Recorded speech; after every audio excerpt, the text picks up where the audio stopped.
There's a trespasser! I need backup now! The frantic shout crackled over a cheap walkie-talkie, barely audible over the snarling of my two Belgian Malinois. I stood in the splintered doorway of my own lake cabin at 3 a.m, watching two men in ridiculous security uniforms scrambling backward. One of them had a ridiculously oversized flashlight, the other a taser he was fumbling with shaking hands. They had just smashed my door in. They called themselves the HOA cops. Big mistake. They had no idea who I was, and they certainly didn't know about my 9s. Too bad for them, my dogs were more than ready to attack. This psycho HOA Karen thought she could run my life, but she just started a war she couldn't possibly win. It's a crazy story, so stick around. Drop a comment, and let me know where you're watching from. It all began, as these things so often do, with a sense of peace that was too good to last. After 25 years in law enforcement, most of it as a K-9 handler, I'd hung up my badge. My wife, Sarah, and I bought a modest cabin on the shore of a crystal-clear lake, nestled deep in the woods. It was our dream. Quiet mornings with coffee on the deck, lazy afternoons fishing from our small dock, and silent, star-filled nights. The dogs, a retired German shepherd named Kaiser and a younger firecracker of a Belgian Malinois named Rogue, were in heaven. For the first year, it was perfect. We were part of a small, loosely governed community of about 50 homes. The Homeowners Association was, at that point, little more than a formality, an entity that collected a modest fee to maintain the private road and the communal boat launch. Then, Brenda happened. She was elected HOA president on a wave of apathy. Nobody else wanted the job. Brenda, a woman who looked permanently like she'd just smelled something foul, lived in the largest, most ostentatious house on the lake, a gaudy, pseudo-Tuscan villa that clashed violently with the rustic charm of the other cabins. She drove a pristine white Range Rover, which she parked at an angle in her driveway, as if it were a museum piece. Brenda didn't just want to be president, she wanted to be queen. Her first act was to triple the HOA dues, claiming it was for community improvement projects. The project, it turned out, was an elaborate, Versailles-inspired fountain installed at the entrance to our gravel road, a monument to her own terrible taste. My first personal encounter with Queen Brenda was over grass. Specifically, the length of my grass. I preferred a more natural look for my property, letting the wildflowers grow around the edges and keeping the lawn at a reasonable, healthy height rather than a putting green scalping. One Saturday, I was out on the dock, teaching Rogue a new scent work exercise when Brenda's electric golf cart, which she'd had painted to match her Range Rover, whined to a stop at the edge of my property. She didn't get out. She just sat there, clutching the steering wheel, her face a mask of pinched disapproval. "Mr. Harrison," she called out, her voice carrying a grating nasal quality across the water, "your lawn is in violation of Section 8, subsection C of the Community Covenants. It's an eyesore." I rowed my boat back to shore, Kaiser trotting down to meet me, his tail giving a slow, steady wag. I'd read the covenants cover to cover before buying the place. I knew for a fact there was no subsection C, let alone a Section 8 regulating grass height. "Good afternoon, Brenda," I said, my tone even. "I think you might be mistaken. There's no rule about grass length in the bylaws." Her eyes narrowed. She was not a woman accustomed to being corrected. "It's an unwritten rule," she snapped. "A matter of maintaining community standards. It reflects poorly on all of us." I just smiled, gave Kaiser a pat, and said, "Well, I guess we have different standards of beauty. Have a nice day." I turned and walked back to the cabin, her indignant sputtering following me. This, I would learn, was a declaration of war. A few days later, a friendly neighbor, a retired schoolteacher named Frank, stopped by while I was grilling. He gestured with his chin toward Brenda's villa across the lake. "Be careful with that one," he said in a low voice. "She tried to get the board to fine me last year because my wind chimes were," and I quote, "orally offensive. She thinks this whole lake is her personal kingdom. She tried the same stunt with the last fellow who lived in your place. He sold just to get away from her." Frank's warning was prophetic. Brenda's reign began its steady, maddening escalation. She started a weekly newsletter, printed on expensive, glossy paper, filled mostly with photos of her own meticulously manicured gardens and passive-aggressive reminders about non-existent rules. She targeted residents seemingly at random, one week citing a family for having a child's inflatable pool visible from the road, the next demanding someone repaint their mailbox because the shade of hunter green was inconsistent with the rustic aesthetic. Each challenge was met with a mixture of bewilderment and weary compliance by the other. Homeowners. Most of them were here for the same reason I was: peace and quiet. They didn't want to fight. They just wanted to be left alone. Brenda counted on that apathy. It was the soil in which her tyranny grew. The real trouble started about 3 months after the lawn incident. Brenda announced, via another one of her pompous newsletters, the formation of the Lakeview Estates Community Security Patrol. It was, she wrote, a necessary measure to protect our property values and ensure the safety of our residents. This was laughable. The most significant crime wave we'd ever experienced was a raccoon that had learned how to open unlocked coolers. The patrol consisted of 2 men, hired by Brenda from God knows where. They were not licensed security guards. They were beefy, sullen-looking characters, whom Brenda outfitted in cheap, ill-fitting black uniforms, with Lakeview Security stitched in bright yellow on the back. They drove around in another golf cart, this one black, with a flashing amber light screwed onto the roof. At first, it was just absurd. The patrol, whom I privately dubbed Thing 1 and Thing 2, would crawl along the gravel roads at 5 miles per hour, glaring at homeowners who were watering their petunias. They'd make a great show of checking the lock on the communal boathouse, a structure a determined 10-year-old could have breached. I mostly ignored them, treating them as another piece of Brenda's bizarre, ego-driven scenery, but then their behavior turned from farcical to invasive. They started carrying powerful flashlights and would sweep the beams across people's houses late at night. Under the guise of checking for intruders, several neighbors complained that they were being woken up at all hours by the roving light. When confronted, Brenda was dismissive. "Would you rather they didn't check? Would you prefer to be burgled?" she'd say, framing her power trip as a noble sacrifice for the community. The breaking point for me came on a Tuesday evening. I was sitting in my living room reading a book with Kaiser at my feet. It was around 10 p.m. Suddenly, a blindingly bright light flooded the room, shining directly through my large picture window. Rogue, who had been asleep in his crate, exploded into a frenzy of barking. I walked to the window and saw Thing 1 standing on the edge of my lawn, aiming a tactical-style flashlight into my home. I slid open the glass door and stepped out onto the deck. "Can I help you?"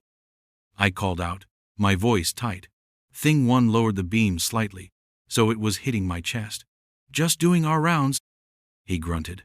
"Making sure everything's secure." "By blinding homeowners in their own living rooms?" I asked. "You're on my property. My dog is going ballistic. Turn off the light and leave. We have the right to patrol the common areas," he said, taking a step closer, puffing out his chest. His partner, Thing 2, was pulling up in the golf cart, the amber light flashing stupidly in the darkness. "The common area ends at the road," I stated, my old cop voice starting to emerge. "You are now trespassing.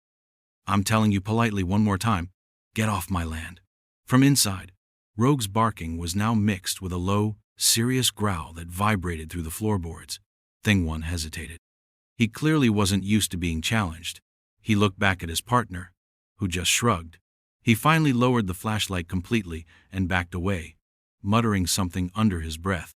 He got into the golf cart, and they sped off, kicking up gravel.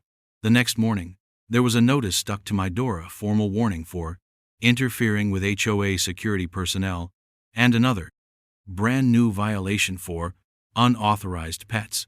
Brenda had finally found a real rule to try and pin on me. The bylaws stated a 2-pet limit. I had Kaiser and Rogue. However, the rule had a grandfather clause for any pets owned by residents before the rule was enacted 5 years prior.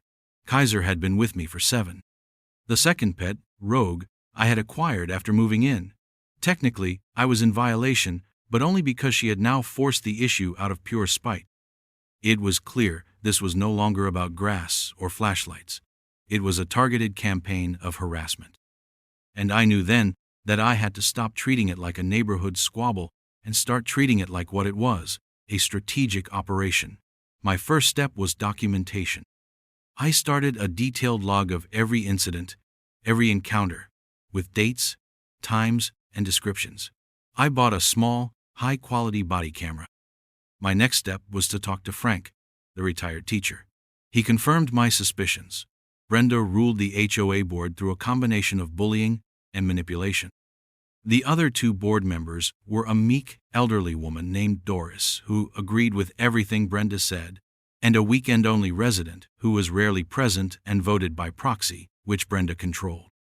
An official complaint would go nowhere. My strategy would need to be more comprehensive. I started by methodically reinforcing my own position. I reviewed the HOA covenants and restrictions, CCRs, and the state's laws on homeowners associations. As I suspected, Brenda's security patrol was operating in a massive legal gray area, if not outright illegally. They had no authority beyond that of any private citizen, and their aggressive tactics, like shining lights into homes and trespassing, were actionable offenses. The pet violation was her first real hook into me, and I knew she would use it to try and leverage me out. She didn't want my compliance. She wanted my surrender. She wanted me gone. I sent a registered letter to the HOA board, formally disputing the pet violation and citing the grandfather clause for Kaiser. I politely pointed out that since no complaint had been made prior to my confrontation with her patrol, her citation was clearly retaliatory. I received a curt, dismissive letter back a week later, signed by Brenda, stating the board had reviewed my appeal and found it without merit. A fine of $50 per day was being assessed, retroactive to the date of the citation. The gloves were off. Brenda had just made the biggest mistake of her life. She thought she was poking a retired cop. She had no idea she was rattling the cage of a man who specialized in taking down predators far more dangerous than she could ever imagine. And I was going to use every bit of my training, every contact I still had, and every legal tool at my disposal to dismantle her petty kingdom, brick by gaudy brick. The fine was the tipping point. It was no longer about a power-tripping woman with bad taste. It was about extortion. Brenda wasn't just enforcing rules, she was inventing them to generate revenue and punish dissent. Her security patrol became emboldened, their nightly prowling more audacious. They took to parking their golf cart at the end of my driveway for long stretches, a clear act of intimidation. Frank told me that Brenda had been bragging at a recent informal community barbecue that she was finally dealing with the troublemaker, and that I'd be selling by summer. Her arrogance was matched only by her ignorance. She had fundamentally misunderstood her opponent. I wasn't some weekend hobbyist she could bully into submission. I had spent a career staring down armed suspects and tracking fugitives through dense wilderness. Dealing with a suburban tyrant was just a different kind of manhunt. My first move was to upgrade my defenses. I wasn't just a canine handler. I'd served on a tactical team for several years and had received extensive training in site security and covert surveillance. My quiet little cabin was about to become a fortress. I installed a series of motion-activated, high-definition, night vision cameras around my property. They were small, discreet, and positioned to cover every approach to my house, every angle of my yard, and, most importantly, the end of my driveway where Thing 1 and Thing 2 liked to hold their silent vigils. All feeds were routed to a secure server and backed up to the cloud in real time. I also installed sensitive audio recorders near the primary cameras. In my state, it was legal to record conversations in a public space or on your own property, especially when there was no reasonable expectation of privacy, like, for example, when you're shouting at someone from their own lawn. Next, I focused on the legal front. I spent a full day at the county records office and online, pulling every document related to the Lakeview Estates HOA. I got the articles of incorporation, the original and all amended CCRs, and the minutes from every board meeting for the past 10 years. It was tedious, but it paid off. I found the original language of the pet restriction. It was vaguely worded, and crucially, had never been formally and legally amended to the two-pet limit Brenda was quoting. The rule she was enforcing was based on a simple motion passed during a sparsely attended meeting 3 years ago, a motion that was never properly ratified or filed with the county as required by state law. It was, legally speaking, completely unenforceable. That was my defensive strategy. Now for the offense. I made a quiet call to a friend of mine, a detective sergeant in the county sheriff's department named Mike. I explained the situation, focusing on the security patrol, their uniforms, their flashing light, their aggressive behavior, and their trespassing. Mike listened patiently. When I was done, he whistled low. "Yeah, that's not good, Dave," he said. "They're walking a very fine line with impersonating an officer. The uniform, the light. A reasonable person could easily mistake them for law enforcement, which is the legal standard here. And the trespassing is cut and dry." He told me that while the sheriff couldn't intervene in a civil HOA matter, criminal acts were another story.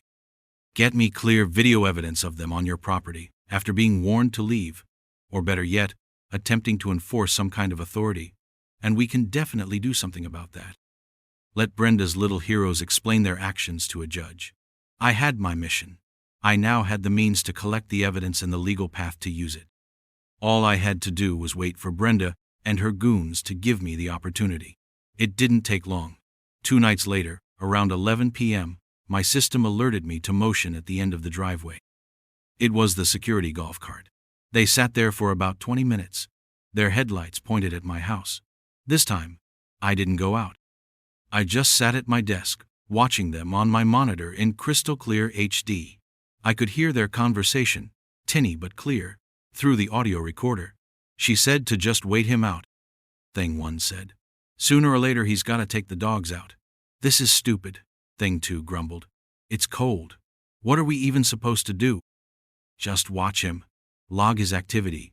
She wants a record of everything, especially that second dog. She says that's how she's going to get him." I saved the recording and labeled it Evidence File 1.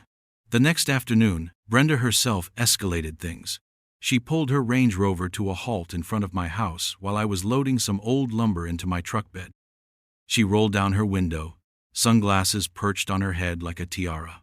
"Mr. Harrison," she said, her voice dripping with fake concern, "I just wanted to let you know that your fines for the pet violation are now approaching $1,000. At the $2,000 mark, the HOA is legally entitled to place a lien on your property." This was her endgame. Not just fines, but a property lien. A way to legally seize my home. I stopped what I was doing and walked slowly to her car, making sure I was in clear view of at least 2 of my cameras. I leaned down slightly. "Brenda, the pet rule you're trying to enforce was never properly ratified. It's not legally binding, and you know it. Any attempt to place a lien on my home, based on this illegal fine, will result in an immediate and very aggressive lawsuit against you, personally, and against the HOA for malicious prosecution and harassment. My lawyer is already on standby." The color drained from her face. She was so used to her authority being absolute that the idea of a real legal challenge, one that could cost her money, was a shock to her system. How dare you threaten me?" she stammered. "That's not a threat, Brenda," I said calmly.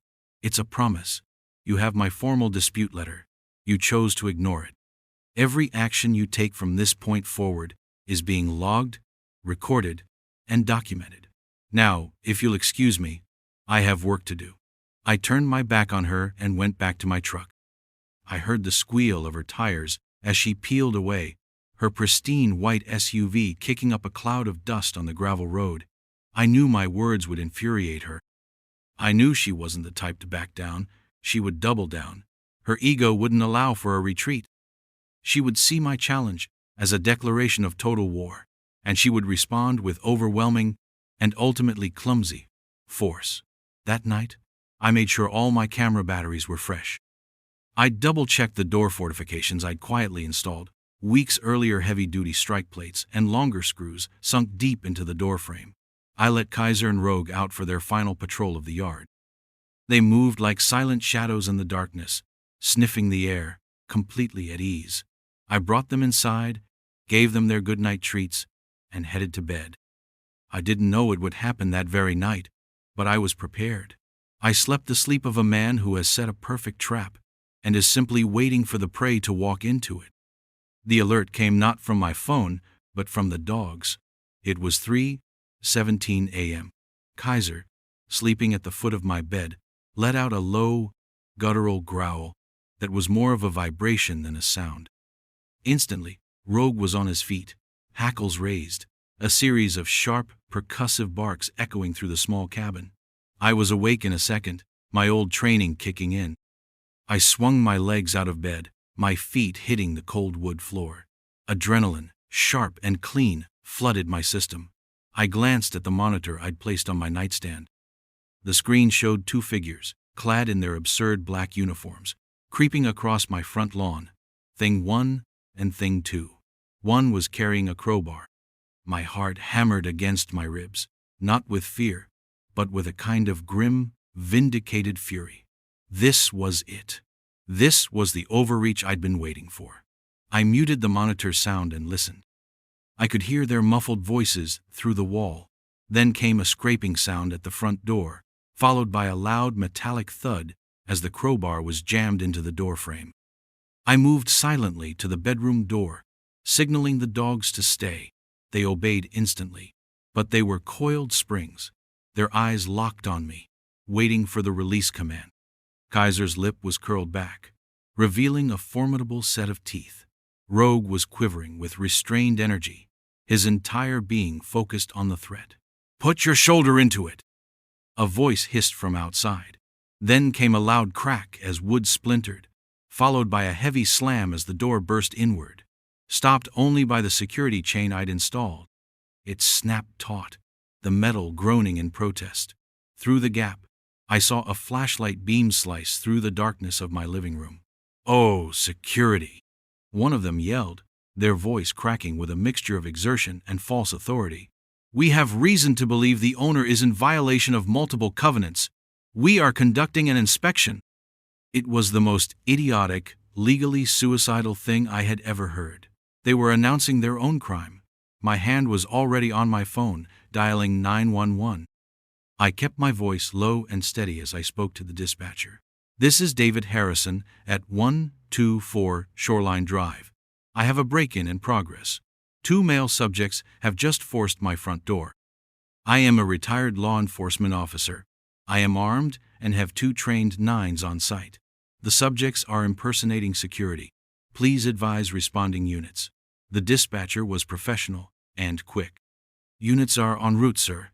ETA is 6 minutes. Are you in a safe location?" "I am," I said, my eyes fixed on the sliver of living room visible from the hallway. "And so are they. For now." I disconnected the call. The chain on the door snapped with a final, loud report, and the door swung wide open, slamming against the interior wall. Thing 1 and Thing 2 stumbled into my living room, crowbar and flashlight held out like talismans. "Mr. Harrison!" The one with the flashlight yelled. "Show yourself! This is an official action of the Lakeview Estates HOA." That was my cue. I stepped out of the hallway, a heavy-duty maglite in my hand, but I left it off. I let them stand there for a moment in the near-total darkness, their own flashlight beams dancing nervously around the room, catching the glint of family photos on the mantel, the rustic furniture, the braided rug. They were panting, hyped up on adrenaline and stupidity. "You boys have made a catastrophic error in judgment," I said, my voice calm and low, resonating in the quiet space. They both jumped, spinning toward the sound of my voice. The flashlight beam found me. "There he is!" Thing 1 shouted. "See? He's fine. Now, about that illegal second dog." He didn't get to finish the sentence. "Kaiser, Rogue, watch." I gave the command, my voice sharp and clear. From the darkness of the bedroom behind me, 2 shapes exploded into the living room. It was less of a run and more of a launch. Kaiser, the 100-pound shepherd, was a black and tan missile of controlled fury. Rogue, the lighter but faster Malinois, moved like a blur, They didn't bark. They didn't make a sound until they were halfway across the room. They closed the distance in what felt like a single heartbeat, then erupted. The sound that filled the cabin was terrifying, a symphony of snarling, snapping, and deep-chested growling that promised extreme violence. Thing 1 and Thing 2 screamed.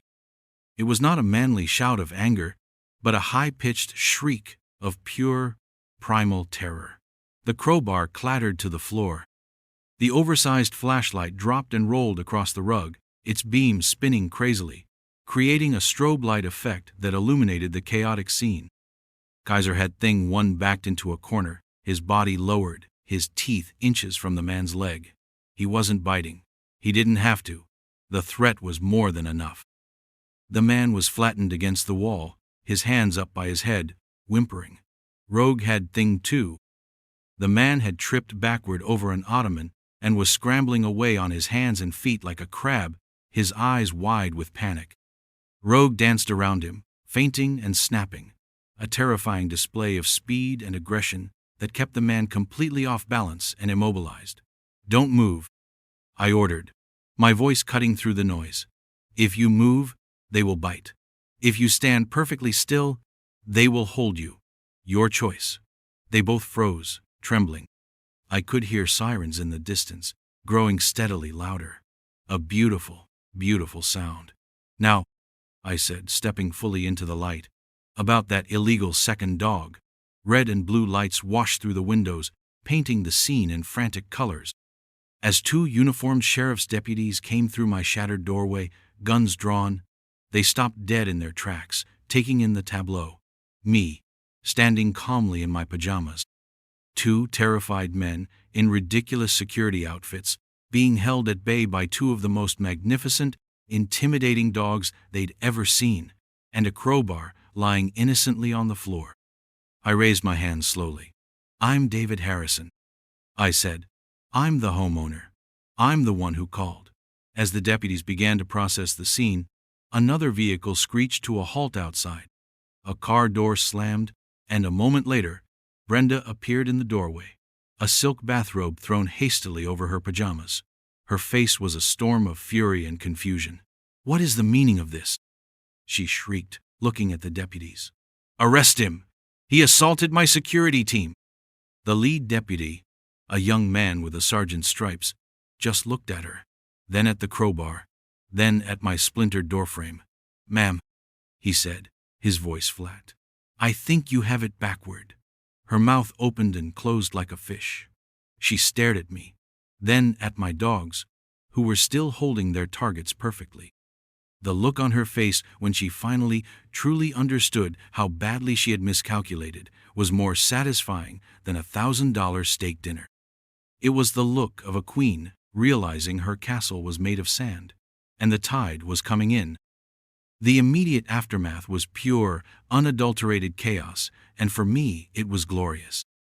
The 2 deputies were quickly joined by 2 more, and my quiet little cabin was suddenly crowded with the calm, professional authority that Brenda's goons had so clumsily tried to mimic. Thing 1 and Thing 2, whose real names turned out to be Barry and Kevin, were immediately separated and questioned. Their stories fell apart in seconds. They claimed Brenda had authorized them to enter and inspect my property based on the HOA covenants. The senior deputy, Sergeant Miller, had to physically stop himself from laughing. "Sir," he said to me, after sending Barry and Kevin to separate patrol cars in handcuffs, "even if their authorization wasn't complete fantasy, forcing entry into an occupied dwelling with a crowbar isn't inspection. It's felony breaking and entering. In this state, that's a Class D felony, punishable by up to 5 years in prison." While this was happening, Brenda was having a full-blown meltdown on my front lawn.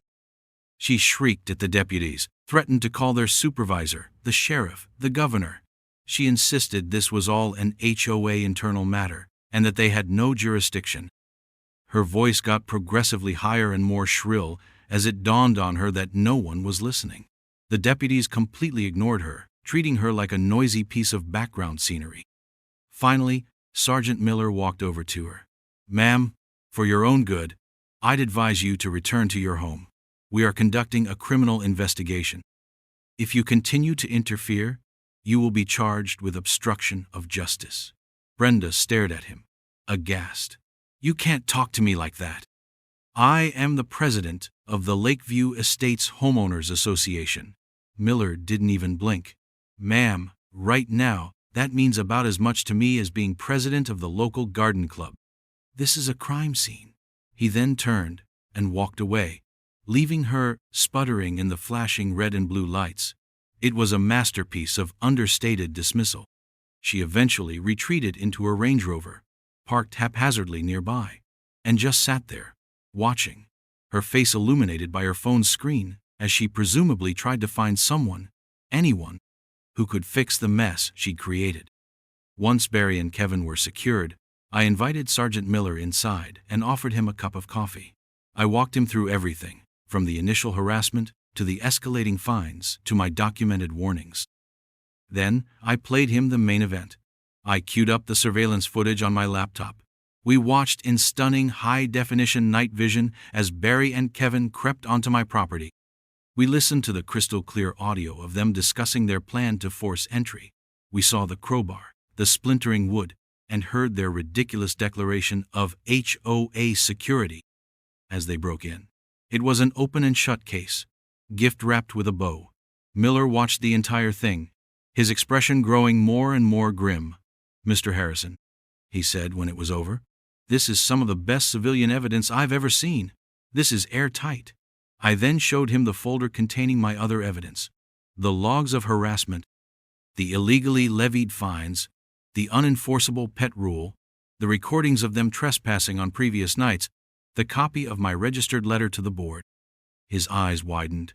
"You've been building a case," he said, a note of professional respect in his voice. "I always do," I replied. The wheels of justice, at least the criminal part, turned quickly after that. Barry and Kevin were charged with felony breaking and entering, criminal mischief, and impersonating a security officer. Their bail was set surprisingly high. The bigger fish, however, was Brenda. After the deputies interviewed her security team in separate rooms, they both sang like canaries. They produced text messages from Brenda explicitly ordering them to get into the house and deal with the dog problem so the HOA could proceed with the lien. She had told them the covenants gave them the legal right to do so. Based on their statements and the mountain of evidence I provided, the district attorney's office convened a grand jury. Brenda was indicted on 1 count of conspiracy to commit breaking and entering and 2 counts of solicitation. When the deputies arrived at her Tuscan monstrosity a week later to serve the warrant, Frank called me, barely able to contain his glee. He described her being led out in handcuffs, her face a pale, slack mask of disbelief, and being placed in the back of a patrol car a far cry from the heated leather seats of her Range Rover. But I wasn't done. The criminal case was only part of the solution. The other part was civil, and it was aimed at dismantling the entire rotten structure of the HOA. I hired the best, most notoriously aggressive litigation attorney in the state. We filed a massive lawsuit against the Lakeview Estates HOA, against Brenda personally, and against the other 2 board members, Doris and the absentee, for gross negligence. The suit detailed the targeted harassment, the illegal fines, the breach of fiduciary duty, the emotional distress, and the property damage. It cited Brenda's use of HOA funds to hire unlicensed criminals to carry out her personal vendetta. The lawsuit sought not only compensation for the damages to my door and for my legal fees, but also significant punitive damages designed to punish the board for its malicious conduct. News of the indictment and the lawsuit spread through our small community like wildfire. It was all anyone talked about. People I'd only ever waved to started stopping by, bringing cookies and pies, wanting to shake my hand. It turned out that nearly everyone had a story about Brenda's overreach. There was the family fined because their children's laughter was excessive, and the elderly couple ordered to remove a decades-old oak tree because it disrupted the sightlines. My fight had become their fight. The fear she had cultivated for so long had evaporated, replaced by a collective sense of outrage. A special emergency meeting of the HOA was called. It was held in the local community hall, and for the first time in years, nearly every single homeowner showed up. My lawyer and I sat in the front row. Brenda wasn't there. She was out on bail and barred by a restraining order from coming within 500 feet of me or my property. The other two board members, Doris and the proxy holder, sat at the front table looking terrified. It was a bloodbath. One after another, residents stood up and aired their grievances, waving Brenda's ridiculous violation notices, demanding answers. Doris could do little more than stammer and say she just went along with what Brenda said. The anger in the room was palpable. My lawyer then stood up and gave a calm, chillingly precise overview of our lawsuit. He explained how the board's negligence had exposed every single homeowner to massive financial liability. He explained that our first act of discovery would be a full forensic audit of the HOA's finances for the last 5 years, specifically looking at how Brenda had spent their dues. The mention of a forensic audit sent a shockwave of panic through what was left of the board. By the end of the meeting, Doris and the other board member had tearfully resigned, effective immediately. An interim board was elected on the spot, led by Frank, the retired teacher. Their first official act was to vote unanimously to fire the HOA's current legal counsel, Brenda's personal friend, and to cooperate fully with my lawsuit. The second motion was to immediately rescind every fine and violation notice issued by Brenda over the past 2 years. The room erupted in applause. My war was over. I had won. The final act of this lakeside drama played out not with a bang, but with the rustle of legal papers and the quiet hum of a community healing itself. The legal discovery for my civil suit was, as my attorney gleefully described it, a target-rich environment. The forensic audit of the HOA's books was devastating. It revealed that Brenda had been using HOA funds as her personal slush fund. Our dues had paid for the gaudy fountain, a landscaping consultation with her sister's non-existent company, and of course, the salaries and ridiculous uniforms for her private goon squad. The entire security initiative had cost the homeowners over $30,000 in less than a year. When these findings were presented to the HOA's insurance carrier, they immediately settled our lawsuit for a substantial 6-figure sum. They then turned around and filed their own suit against Brenda to recoup their losses. The message was clear. Her reign was not just over. It was being financially erased and repudiated by the very institutions she had tried to leverage. Brenda's criminal trial was a short, humiliating affair. Faced with the unshakable video evidence and the testimony of her former cronies, who both took plea deals in exchange for their cooperation, she had no choice but to plead guilty. The judge was not amused by her attempts to portray herself as a civic-minded volunteer who had simply been overly zealous. He sentenced her to 3 years of probation, a hefty fine, a mandatory anger management course, and 500 hours of community service, which, in a perfect stroke of karmic justice, she was assigned to serve by picking up trash along the county highways. The spectacle of the once mighty Queen Brenda, clad in a bright orange vest, stabbing at discarded fast food wrappers with a long-handled picker, became a favorite weekend sight for many Lakeview residents. Her house went on the market less than a month later. In the aftermath, our community was transformed. With Frank at the helm, the HOA was completely restructured. The ridiculous rules were purged from the covenants. The dues were lowered back to a reasonable level, used for their intended purpose, maintaining the road and the boat launch. The newsletters stopped. The atmosphere of suspicion and petty tyranny was replaced by one of friendly cooperation. People started talking to their neighbors again. Community barbecues became fun, relaxed affairs, instead of opportunities for Brenda to hold court and pass judgment. We were a neighborhood again, not a fiefdom. My life returned to the peaceful state I had craved from the beginning. My new front door was stronger than the last one, but the cabin felt more open and welcoming than ever. Kaiser and Rogue continued their happy retirement of naps, treats, and swims in the lake. Their brief, dramatic return to active duty now just a thrilling memory. They were heroes in the community, receiving more ear scratches and gifts of jerky from neighbors than they knew what to do with. Occasionally, a new resident will move in, and someone, usually Frank, will tell them the story of the HOA cops and the night they tried to raid the retired canine handler's cabin. It serves as a sort of local legend, a cautionary tale about the dangers of unchecked ego and the abuse of petty power. It's a reminder that you never truly know who you're dealing with, and that sometimes the quietest, most unassuming guy on the block is the one you least want to provoke. Looking back, I don't regret any of it. Brenda's war, intended to drive me out, ended up cementing my place in the community I loved. She forced me to fight, and in doing so, I helped my neighbors win back their peace and quiet. She thought she was laying siege to my castle, but all she did was expose the rotten foundations of her own. And sometimes, watching the sunset paint the lake with brilliant colors, with Kaiser snoring at my feet and Rogue leaning against my leg, I give a quiet thank you to Brenda. Her spectacular failure was the catalyst that turned a collection of houses into a true community, and my quiet cabin into a home. It's proof that a little bit of planning, a whole lot of evidence, and a couple of very good dogs can indeed win the day. Thank you for watching my story.